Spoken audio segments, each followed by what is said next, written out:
এমন বৃষ্টিতে ভিজতে কার না ভালো লাগে। তো আমিও বাইরে হয়ে গেলাম। তো আমি আর ভিজলাম না, আমি একটা ছাত্রী নিয়ে বাইরে হয়ে গেলাম। তো ছাতাটা নিয়ে বাইরে হয়ে একটা আঘাত ঘটিয়ে ফেললাম যে আমার ছাতাটা ভেঙে ফেললাম। কারণ অনেক বাতাস ছিল, যে বাতাসে আমার ছাতাটা একদম উল্টিয়ে দিছে। তো কোনো রকম চিন্তা করে আমি চলে গেলাম রাস্তার পাশে গিয়ে দেখি অনেক পানি। তো ভাবছিলাম যে আমি লেংটি মেরে নেমে যাব, কিন্তু এখানে লেংটি মারাটা ঠিক হবে না।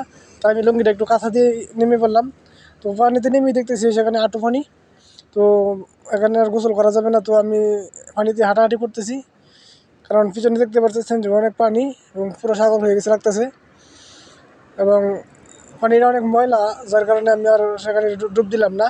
কারণ ডুব দেওয়ার মতো পরিস্থিতিও নাই, এবং আমি পিছনে তাকাই দেখতেছি গাড়ি আসে কিনা। কারণ গাড়ি আসলে অ্যাক্সিডেন্ট হতে পারে, তাই আমি একটু সতর্কতার সাথে হাঁটতেছি।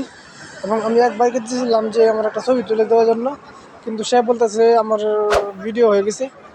তো ভিডিওটি যারা দেখতেছেন অবশ্যই একটা লাইক কমেন্ট শেয়ার করবেন। Thank you.